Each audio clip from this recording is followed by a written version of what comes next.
Nous sommes très heureux d'avoir avec nous aujourd'hui Laurence Veilleux, infirmière praticienne spécialisée en neurochirurgie pédiatrique. Laurence Veilleux a terminé son baccalauréat en sciences infirmières à l'Université de Montréal. Elle a ensuite travaillé pendant 5 ans à l'unité de soins intensifs pédiatriques de l'hôpital Montréal pour enfants en tant qu'infirmière clinicienne, où elle a su développer une expertise pour les enfants atteints de maladies critiques. Elle a ensuite poursuivi ses études et a fait une maîtrise en pédiatrie à l'Université McGill.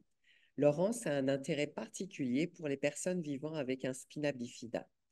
Elle prend soin en collaboration avec d'autres professionnels des enfants de la clinique de spina bifida à l'hôpital de Montréal pour enfants. Elle chapeaute un nouveau projet de recherche sur l'amélioration des transitions de soins des enfants vivant avec un spina bifida. Laurence va nous parler aujourd'hui de la préparation à une ou des chirurgies pour les personnes atteintes de spina bifida et d'hydrocéphalie. Laurence, je vous donne la parole. Bonjour, merci beaucoup de m'avoir invité à faire cette présentation. Euh, je suis vraiment reconnaissante et contente d'être parmi vous aujourd'hui. Alors oui, je suis IPS en neurochirurgie pédiatrique. Alors, je sais que je m'adresse à des familles, puis probablement des adolescents et des adultes. Donc, ça se peut que quelques petites conditions peuvent varier, mais en général, ça reste tout de même pareil. Donc, on va débuter. OK. Donc, je n'ai aucun conflit d'intérêt. Donc, voici la table des matières.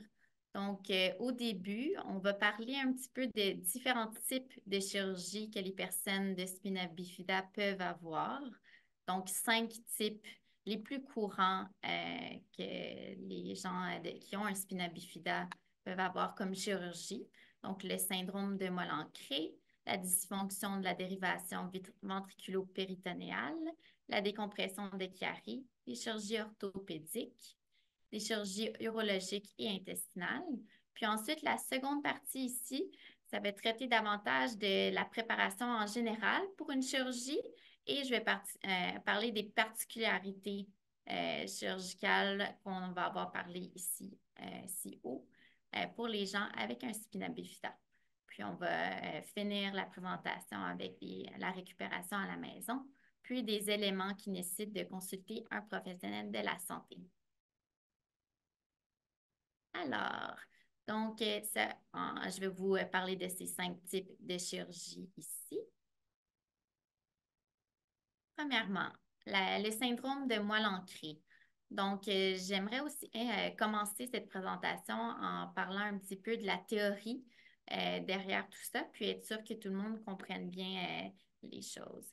Donc, ici, on a le système nerveux. Donc, l'image que vous voyez ici, il y a un cerveau, puis la moelle épinière qui est tout au long jusqu'ici. La moelle épinière, il y a plusieurs vertèbres ici à la gauche, puis le ventre de ce côté-ci, puis ça, ce serait derrière le dos. Euh, Ici, il y a comme un zoom ici sur la moelle épinière, puis on voit que la moelle épinière est supposée de circuler librement, donc vraiment flotter dans le liquide. Rien n'est supposé d'être attaché à cette moelle-là. Puis la moelle, disons que c'est comme ça. Les nerfs se projettent autour comme ça de la moelle. Donc, le cerveau envoie un message à la moelle avec les nerfs. Donc, le cerveau pourrait vous dire, je veux lever mon bras droit. Le message va se transmettre, puis jusqu'au nerf qui est significatif au niveau, ça peut être haut de la moelle ou bas de la moelle, dépendamment du message. Et le message se transmet pour, par exemple, lever le bras. Donc, c'est vraiment important que la moelle épinière circule librement dans du liquide qu'on appelle du liquide céphalorachidien, parce que si jamais elle est prise, les nerfs qui sont autour peuvent être endommagés. Donc, on va en parler un peu plus davantage. Alors, comme vous savez probablement, spina bifida, ça signifie une vertèbre fissurée ou divisée. Donc, qu'est-ce qu'on montrait tantôt, le dos, une vertèbre fissurée ou divisée. Puis, c'est une anormalité de la fermeture du tube neuronal. Qu'est-ce que ça veut dire? C'est que dans le bébé qui était dans le ventre de la maman, en formant un tube, donc ça forme, c'est comme juste avant que la moelle se forme, c'est un espèce de papier plat. Puis, jusqu'à 28, au 28e jour, le papier se replie comme ça et pour se fusionner au complet. Donc, ça fait comme un tube. Puis à l'intérieur, il y a la moelle épinière. Donc, lorsqu'il y a un défaut de fermeture de la moelle, il y a les nerfs qui peuvent sortir de la moelle. Donc, c'est ce qui arrive avec un spina bifida. Quand ils ont un défaut de cette fermeture-là du tube, il y a des nerfs qui peuvent sortir ou d'autres comme un morceau de gras, des choses comme ça. Puis, c'est ce qu'on appelle un spina bifida. Ici, vous voyez la forme la plus sévère de spina bifida qu'on appelle myéloméningocyle. C'est quand le bébé naît, puis il a un trou. Donc, les nerfs, ils se projettent vers l'extérieur du dos. Tout ça, c'est exposé. Donc, ça, c'est la forme la plus sévère. Puis, habituellement, les personnes peuvent souffrir en termes de les membres inférieurs, là, peuvent avoir des faiblesses, puis tout ça. Donc, ça me vient à apporter ici les différents types. Donc, ça se peut qu'un de vous ou votre enfant ait un des types suivants de spina bifida que je parle ici. La forme la moins sévère, c'est spina occulta. Donc, il y a un petit peu de poil ici ou des fois, ça peut être juste un petit pli interfessier qui fait en sorte que la moelle peut avoir un petit trajet. Ils peuvent être attachés. Au niveau ici, myéloméningocyle, vous voyez, c'est comme une poche de liquide qui sort. Puis la peau est recouverte, bien sûr. Donc ici, il y a de la peau qui est recouverte, ici également. Ici également, ça ici, on voit que c'est un amas de gras qui est attaché à la moelle, donc qui exerce une tension. Encore une fois, ici, la peau est fermée. Puis, celle-ci, c'est la forme la plus sévère, qu'on appelle myéloméningocyle. Puis, donc, ici, les nerfs sont exposés complètement. Donc, le dos est ouvert, puis on voit les nerfs. Donc, c'est celle-ci, la forme la plus sévère qu'on parlait. Donc, selon le niveau où il y a le défaut de fermeture, donc le niveau de spina bifida va déterminer, euh, euh, dans le fond, la fonction de la personne. Donc, plus que le spina bifida, donc le défaut est plus haut, plus il y a beaucoup, tous les nerfs à partir du défaut jusqu'en bas sont affectés. Donc, plus c'est haut, plus c'est affecté. Donc, en termes de si c'est thoracique, donc des fois, la personne aurait des troubles un petit peu de sensation musculaire au niveau des jambes, peut aussi avoir de la misère à contrôler sa vessie. Au niveau plus bas, ici, lombaire, des fois, ça peut être juste un peu de difficulté de sensation et il peut avoir encore des difficultés de contrôle de la vessie. Sacral, plus bas, vraiment plus vers le bas des fesses.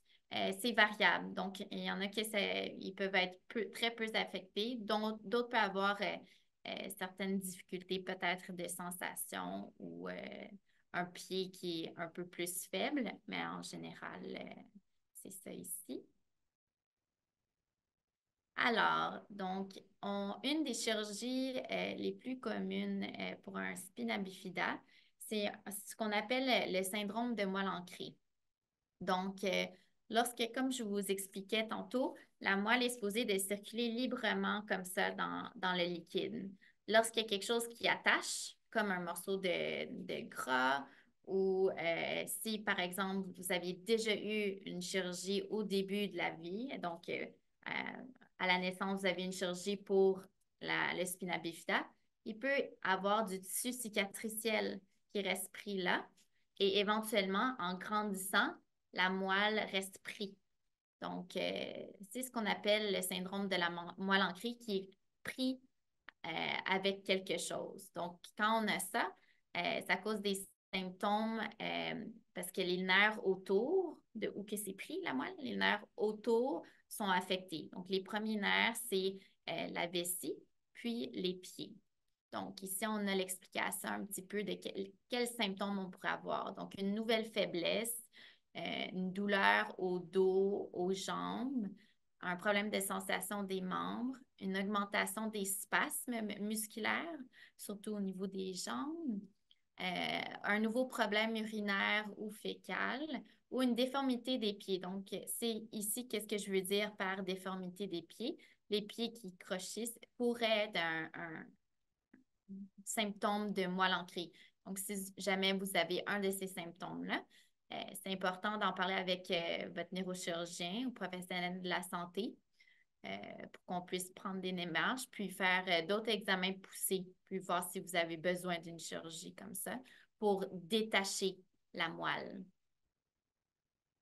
Donc, on libère, par exemple, le gras ou qu'est-ce qui fait en sorte que c'est attaché.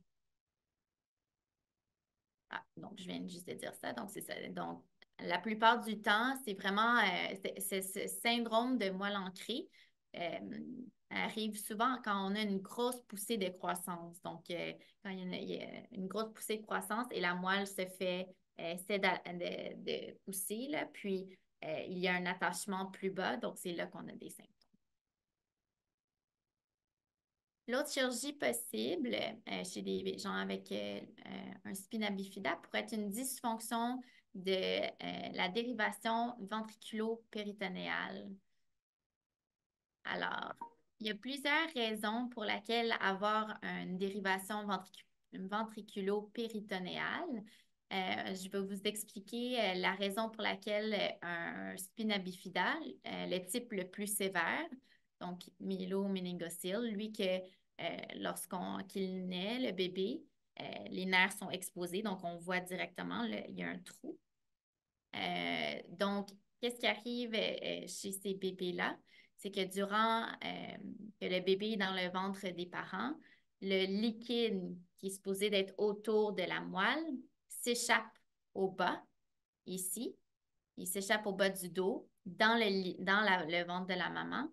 Puis, ça fait en sorte qu'il y a une diminution, qu'il y a ici la formation de cette structure du cerveau ici qu'on appelle le cervelet. Il est beaucoup plus petit et à force d'avoir un échappement de ce liquide vers le bas du dos, ça ici, ça se pousse vers le canal et cause une obstruction. Quand on cause une obstruction, les ventricules, les espaces dans le cerveau ici, augmentent. Donc, on a qu'est-ce qu'on appelle une hydrocéphalie. Donc, c'est une des raisons pour laquelle les gens qui ont un spina bifida de type myélo-méningocyle ont une hydrocéphalie. D'autres raisons pour lesquelles avoir une hydrocéphalie, la plus commune, c'est aussi la prématurité. Donc, les bébés qui sont nés extrêmement prématures avec des saignements dans le cerveau peuvent avoir une dilatation, donc une augmentation des ventricules ici, ce qu'on appelle aussi hydrocéphalie. Il y a d'autres raisons pour lesquelles aussi avoir ça, mais aujourd'hui, on n'en parlera pas. Donc, et en fait, cette structure ici, le cervelet, comme on a dit, qui descendait vers le canal, cette malformation-là, on l'appelle malformation de Chiari. Donc, c'est deux choses qui viennent en même temps. Donc, comme je vous disais, l'hydrocéphalie, c'est vraiment les ventricules, des espaces dans le cerveau qui sont beaucoup plus proéminents, dilatés, qu'on dit, avec beaucoup de liquide. Donc, il y a une obstruction de ce liquide-là. Il ne peut pas bien circuler. Puis, ça, c'est une image d'un IRM. On voit que les ventricules, les petits espaces ici, sont beaucoup plus gros sur cette image-ci. Alors, le shunt ici, donc la dérivation ventriculo-péritonéale, donc c'est ce qu'on met pour aider avec l'hydrocéphalie. Donc, on voit ici les ventricules étaient très, très gros, les espaces dans le cerveau. Puis, suite à la chirurgie, on a mis un petit tube pour pouvoir bien évacuer le surplus de liquide. Le petit tube qu'on appelle un shunt qui est ici. Le shunt, la dérivation, pardon, ventriculo-péritonéale il peut y avoir différents endroits où que le tube peut atterrir. Donc, la plupart du temps, c'est dans le péritoine, le bout du fil, puis le liquide s'évacue ici. Mais il y a d'autres formes de de dérivation, pardon, comme celle qui se vide au niveau du cœur. Donc, il y a différentes options, mais celle qui est la plus courante chez les patients, c'est plutôt celle-ci, la dérivation ventriculo-péritonéale, donc dans le péritoine. Les symptômes de dysfonction de la dérivation ventriculo-péritonéale, c'est des symptômes que chaque personne qui a un shunt, qui a une dérivation, pardon, shunt c'est en anglais, devrait savoir. Donc, des maux de tête persistants, des vomissements persistants, un changement de vision, une personne qui est léthargique, qui est endormie, pas elle-même, des problèmes d'équilibre, de coordination et aussi des changements de comportement ou diminution des résultats scolaires. Ça peut être, des fois, c'est important de faire un suivi là, vraiment avec votre professionnel de la santé pour ça. Et des convulsions, c'est assez rare. Donc, ça ne serait pas le premier symptôme que vous auriez si vous avez une dysfonction de cette dérivation ventriculo-péritonéale. Donc, la chirurgie, qu'est-ce que ça consiste? Donc, quand on a une dysfonction de la dérivation, il peut y avoir plusieurs causes de dysfonction. Il peut y avoir une obstruction au niveau du cathéter qui est dans les ventricules du cerveau, ou ça peut être que le shunt a cassé. Il peut être cassé à différents endroits. Euh, donc, la chirurgie en soi consiste à venir ici, faire une petite ouverture au niveau de la valve et changer au complet la valve et au besoin la partie du bas du cathéter ou du haut, dépendamment qu'est-ce qui est le problème en soi. La malformation de Chiari, donc une autre possibilité de chirurgie pour les gens vivant avec le spina bifida. Ici, vous remarquerez que j'ai spécifié malformation de Chiari de type 2. Donc, c'est vraiment de type 2 qui est associé avec le spina bifida, donc le type de forme plus sévère qu'on a parlé au début de la présentation, le myelo-méningocele.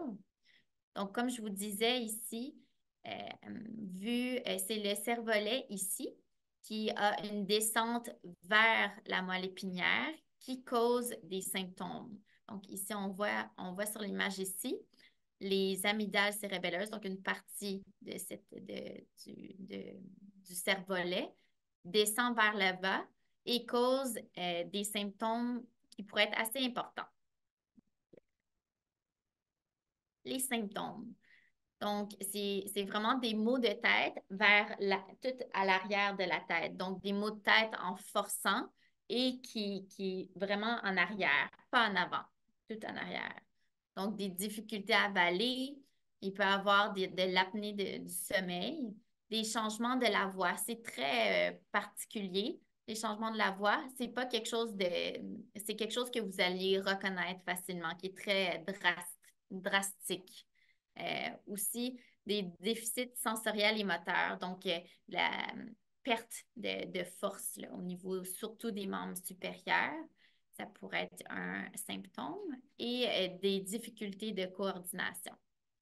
Donc, en termes de la chirurgie consiste à vraiment à faire plus de place, en fait, au cervelet qui est ici. Donc, on enlève un peu d'os et on essaie d'agrandir cette partie-là pour libérer et que le cervelet se sente moins coincé. Donc, en ayant plus de place, ça fait en sorte qu'on a moins de symptômes. Il y a des chirurgies orthopédiques aussi que les gens avec un spina bifida pourraient avoir. Donc, souvent, les gens avec un spina bifida pourraient avoir une scoliose, ce c'est la colonne qui est croche, dans le fond.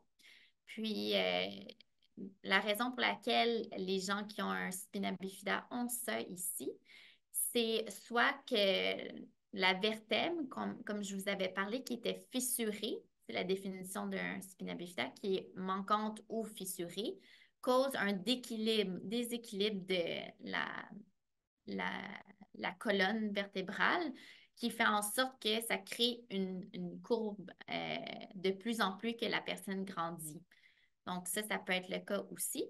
Ou une autre raison pour que les gens qui ont un spina bifida aient une scoliose, ce soit qu'au niveau des muscles autour de la colonne, des fois, il y a certains muscles qui sont plus affaiblis, les nerfs autour. Donc, ça fait en sorte que le côté faible cause une courbature dans la colonne. Puis des options de chirurgie pour ça. Il y a plusieurs options, puis je ne vais pas rentrer dans les détails. Puis c'est plutôt un orthopédiste qui serait spécialiste pour vous parler de ça. Mais lorsque la courbe est pas si grande que ça, la courbe elle est moins que 30 degrés. Donc, le corset aussi pourrait être une option la nuit ou le jour. Puis lorsque les courbes sont plus importantes, donc 60 et plus degrés, ils peuvent avoir des options de chirurgie. Il y a aussi beaucoup de corrections de pieds qui peut se faire avec des gens qui ont un spina bifida. Donc, des fois que la cheville va plus vers l'intérieur ou l'extérieur. Et qu'est-ce qu'ils font pour ça? C'est plusieurs euh, donc un casque, plusieurs casques qu'ils mettent au pied pour le former et qu'il soit enligné. Il existe aussi beaucoup de chirurgie urologique et intestinale pour les gens avec un spina bifida.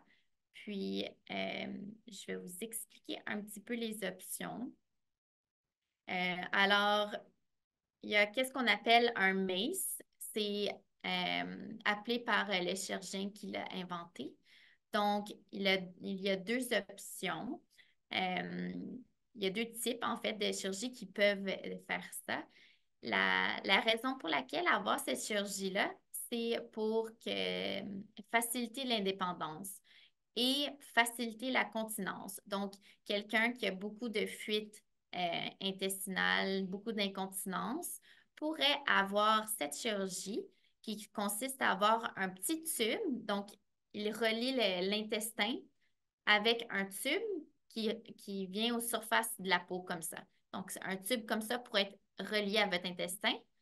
Et dans le fond, une fois par jour à la maison, on administre une solution saline pour 10 minutes. Puis, ça fait en sorte qu'on évacue toutes les selles ici. Donc, on fait ça une fois par jour. Puis, en ayant cette option de traitement, les enfants, les adolescents ou même les adultes vont voir qu'ils ont beaucoup moins d'incontinence. Donc, c'est beaucoup plus facile c'est plus agréable en société, tout ça, d'avoir le contrôle sur ça ici. Donc, il y a je ne vais pas vous expliquer en détail, mais il y a deux différents types de façons de faire ce conduit-là ici, entre l'intestin et la peau. Puis, ça ressemble à une stomie qu'on appelle une ouverture comme ça ici. Il y a une option aussi au niveau urinaire, donc qu'on appelle Mitrofanoff. Cette option-là, ici, également, c'est pour faciliter plus l'indépendance. Donc, les gens qui ont un spina bifida, dépendamment le degré de sévérité, ont beaucoup d'incontinence. C'est difficile en société d'être d'être confortable et tout ça. Donc, en ayant une option de chirurgie comme ça, comme le Mitrofanoff, ça fait en sorte que on peut être beaucoup plus en contrôle des incontinences et ça facilite de l'indépendance. Qu'est-ce que je veux dire par là? C'est que, encore une fois, en chirurgie, il y a un petit tube qu'on relie de la vessie à la peau. Encore une fois, comme ici, le nombril. Donc, il y a un tube qui relie la vessie jusqu'au nombril. Puis, euh, 4 fois par jour, l'adolescent ou l'enfant peut mettre un tube au travers de son nombril et évacuer l'urine de sa vessie. Ça fait en sorte qu'un enfant, exemple, qui n'a pas beaucoup de contrôle au niveau des membres supérieurs pour essayer de faire le cathétérisme, il y a beaucoup plus facilement accès maintenant avec cette chirurgie de le faire de façon indépendante, donc tout seul, pas besoin de parents, de le mettre dans son nombril et d'évacuer l'urine. Donc, ça, c'est vous pouvez faire ces options-là de façon simultanée. Donc, votre chirurgien peut faire ces deux chirurgies-là ou une ou l'autre, dépendamment vos besoins. Alors, on vient un peu dans la section préparation à la chirurgie. Donc, je vais vous parler en général de la préparation, mais également après ça, je vais revenir et dire quelques particularités de chaque chirurgie qu'on vient de parler, quoi surveiller et qu'est-ce que ça comprend. Donc, en général, pour la préparation avant la chirurgie, vous allez rencontrer votre chirurgien en clinique. C'est très important d'avoir une liste de questions déjà préparées pour pouvoir poser au chirurgien. Il va vous donner des explications par rapport à la chirurgie. On va expliquer les risques également et vous allez devoir signer votre consentement libre et éclairé comme quoi vous voulez cette chirurgie. Et souvent, il y a une clinique, on appelle clinique préopératoire, que vous rencontrez l'anesthésiste et vous faites des tests sanguins pour être sûr que tout est beau avant votre chirurgie. Des fois aussi, on rajoute un IRM, donc des images euh, du cerveau ou autres, dépendamment de la chirurgie. On peut rajouter ces images-là. Donc ça c'est une journée avant la chirurgie. Ici, j'ai trouvé un guide, c'est notre guide au Centre universitaire de santé McGill pour les adultes. C'est un petit guide pour la chirurgie. Vous avez le lien ici en bas de la présentation si jamais vous voulez aller le feuilleter.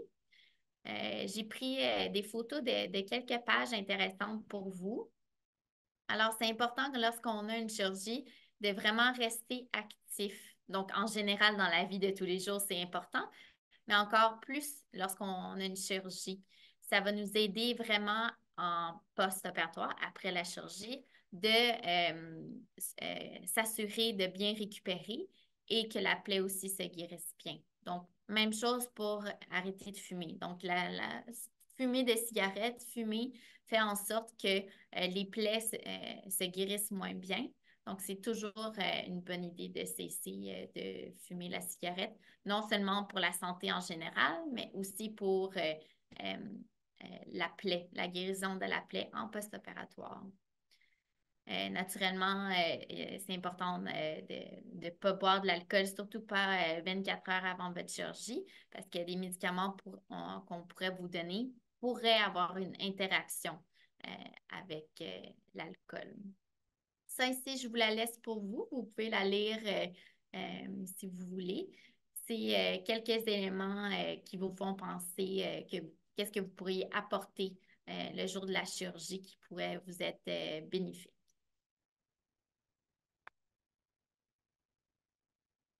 Donc, juste un petit rappel, lorsque vous avez une chirurgie, vous devez arrêter de manger à minuit habituellement et vous pouvez boire des liquides clairs jusqu'à 2 heures avant la chirurgie.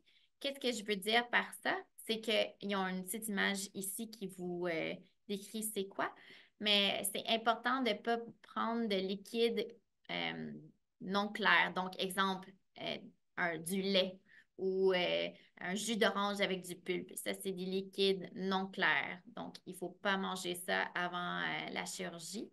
Mais juste ici, ces breuvages-là, vous pouvez en prendre jusqu'à 2 heures avant la chirurgie. C'est important parce que si jamais vous mangez trop tôt jusqu'à la chirurgie, lorsque ils vont vous endormir, ils mettent un tube pour respirer, il y a plus de risques que vous fassiez une pneumonie que vos aliments reviennent et vous fassiez une pneumonie si jamais ça fait pas longtemps que vous êtes à jeûne. Donc, c'est super important de suivre très bien les instructions. Le soir avant la chirurgie, ça va dépendre de votre chirurgie qui est prévue, mais vous devez suivre les instructions qui vous ont été données en préopératoire, donc dans la clinique en pré-op. Donc, des fois, vous avez 1 ou 2 bains à faire avec une solution spéciale. C'est important de ne pas avoir de vernis à ongles sur les ongles pour les femmes. La journée de la chirurgie. Donc, c'est comme je vous disais, c'est très important de suivre les instructions de jeûne. Et c'est important aussi de suivre les instructions par rapport à vos médicaments. Donc, il faut vérifier avec le chirurgien et l'anesthésiste avant pour être sûr quels médicaments que vous devez prendre. Puis, si vos médicaments que vous prenez tous les jours, est-ce que c'est correct de les continuer? Habituellement, oui, on continue les médicaments réguliers, mais c'est important de vérifier avec votre chirurgien. C'est important d'être accompagné d'une personne avec vous pour qu'il puisse vous reconduire et vous soutenir durant cette journée-là. Donc, dépendamment le type de chirurgie, certaines chirurgies, vous n'avez pas besoin de dormir à l'hôpital. D'autres, oui, vous allez devoir rester à l'hôpital. Dépendamment le chirurgien puis la durée de l'opération, nous, des fois, on appelle les familles à mi-chirurgie pour leur informer, par exemple, tout va bien, on est rendu à la moitié, ça devrait finir dans environ 2, 3 heures, là. Des fois, on fait cette option-là aussi pour certaines familles. Donc, c'est toujours une option. Alors, pour les soins post-opératoires, donc tout de suite après votre chirurgie, peu importe si c'est une chirurgie d'un jour ou une chirurgie que vous allez devoir dormir à l'hôpital, vous allez aller à la salle de réveil. Donc, c'est à cette salle-là que vous allez vous réveiller tranquillement. La sédation qu'on vous a donnée tout au long de la chirurgie commence à diminuer. Donc, c'est normal qu'on se sente fatigué, mais on se réveille tout doucement. L'infirmière, là, sur cet étage-là, s'assure que vous respirez bien, que votre douleur est bien soulagée. J'ai mis une petite image ici qui est important pour vous de vous habituer à cette échelle-là. Donc, puis c'est utilisé assez universellement. Donc, l'échelle d'intensité de la douleur, si vous êtes à 10 sur 10 de douleur, ça veut dire que c'est la pire douleur que vous avez jamais ressentie.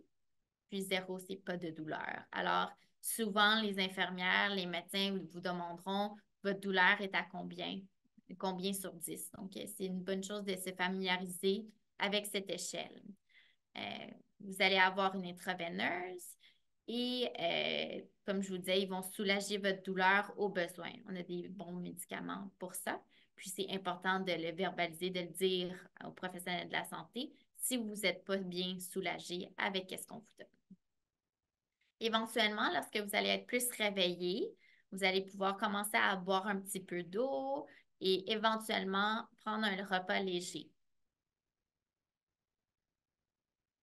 Donc, qu'est-ce que je voulais vous parler par rapport aux particularités de chirurgie d'une personne qui a un spina bifida? Donc, je voulais réviser avec vous chaque type de chirurgie possible qu'on en a parlé un peu plus tôt. Je voulais vous dire les particularités par rapport aux chirurgies. Donc, on a parlé du syndrome de la moelle ancrée. Donc, ce qui veut dire que la moelle était attachée, puis que le chirurgien est allé la déprendre pour qu'elle soit très bien et lousse dans le liquide céphalorachidien.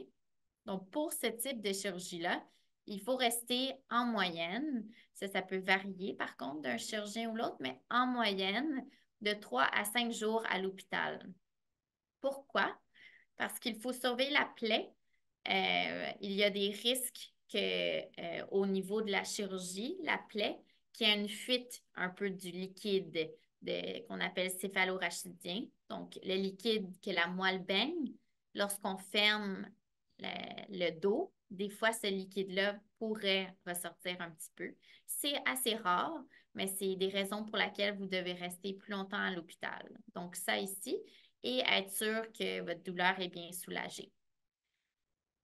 C'est aussi une des raisons pour laquelle fréquemment le chirurgien va vous demander de rester couché à plat pendant 48 heures au moins pour essayer qu'il n'ait pas de fuite de liquide au niveau du dos ou qu'on a réparé. Donc, en restant plat comme ça, il y a moins de risques que le liquide va fuir du site de chirurgie.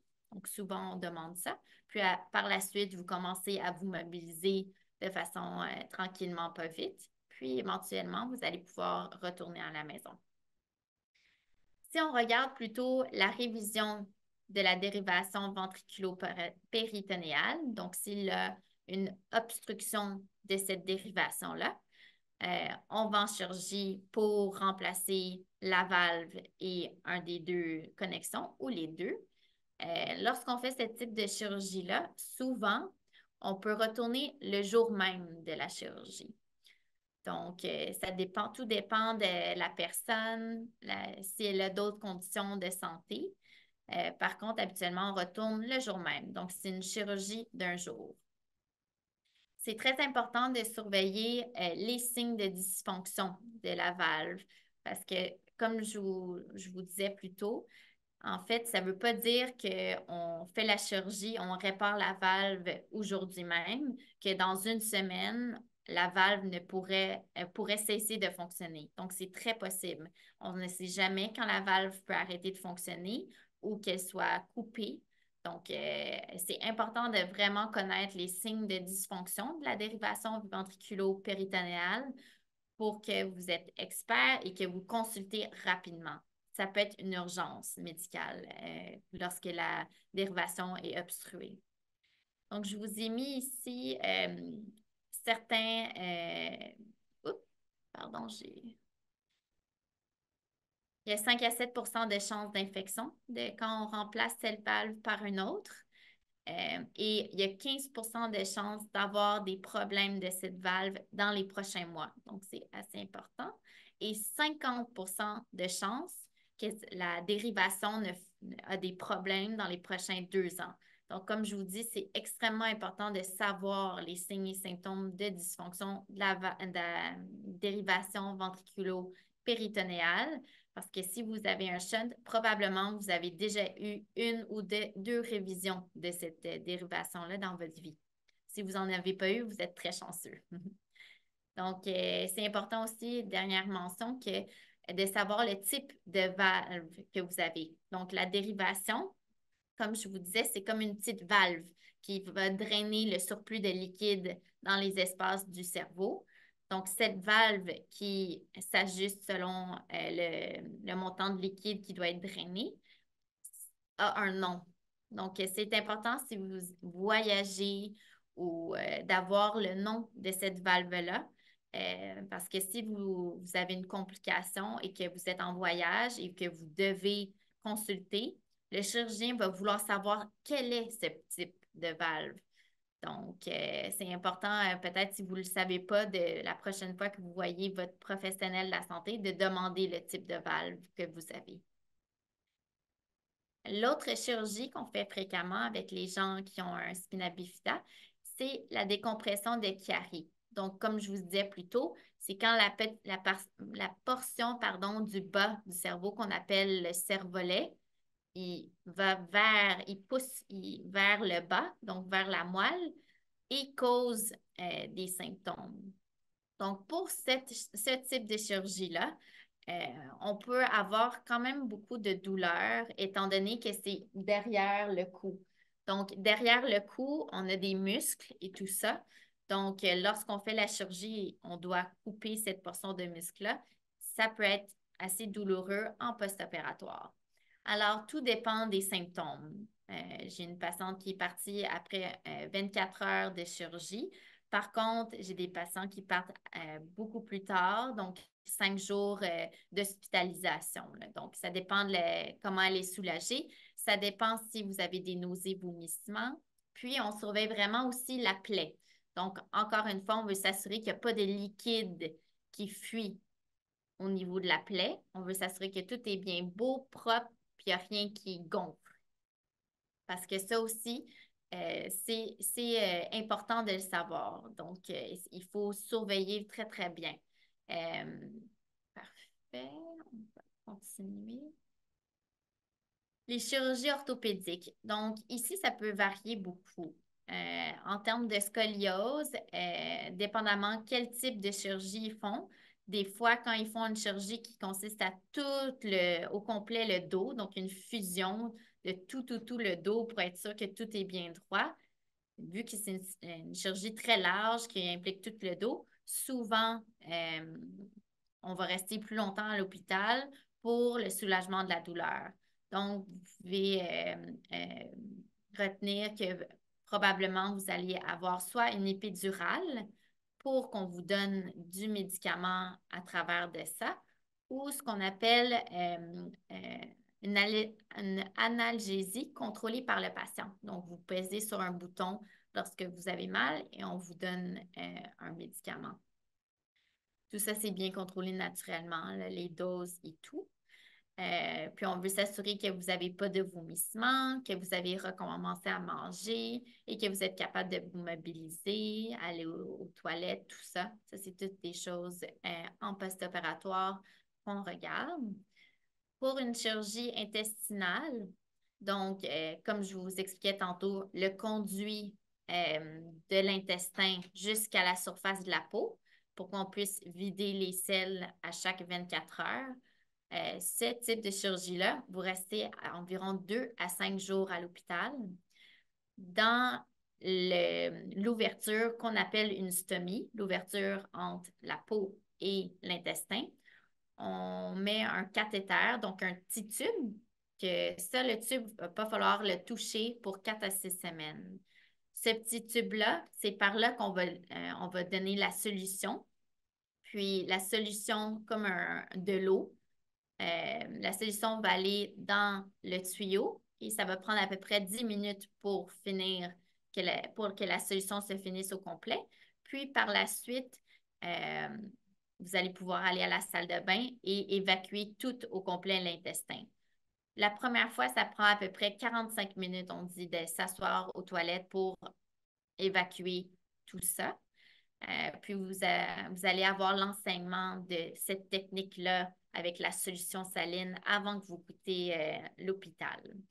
Donc, cette solution-là, dès que vous commencez à avoir des bruits intestinaux, que les intestins recommencent à travailler après la chirurgie, on va pouvoir vous en administrer une et vous l'enseigner en même temps. Au niveau du petit trou qu'on appelle l'astomie qui relie la peau à l'intestin, on peut vous mettre, après 3 mois, un petit tube, si vous préférez, ou un petit bouton, qui est plus facile des fois pour les enfants, les adolescents, d'avoir un petit tube qu'on ouvre, on ferme, puis qu'on puisse mettre notre solution dedans. C'est important de garder le site très propre et le surveiller, être sûr que tout est beau par rapport à ça. Pour la chirurgie urologique, donc on appelle Mitrofanov, encore une fois, tout dépend du chirurgien et tout ça, mais on pourrait rester en moyenne 2 à 5 jours à l'hôpital. Après la chirurgie, on va avoir une sonde qu'on appelle comme un tuyau qui évacue notre urine par lui-même, par ce tuyau-là.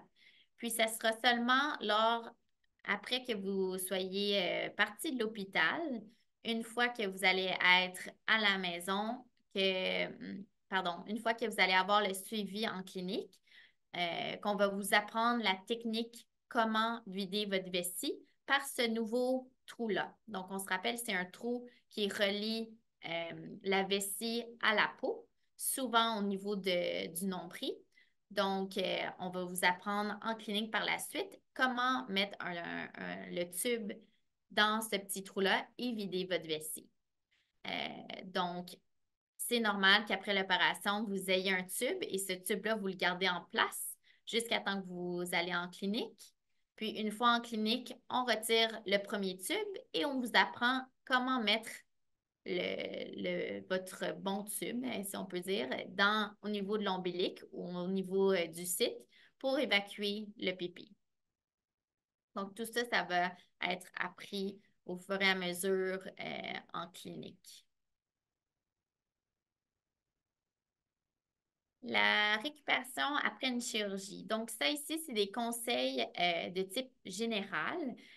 Puis, ça peut varier selon le chirurgien ou même le type de chirurgie.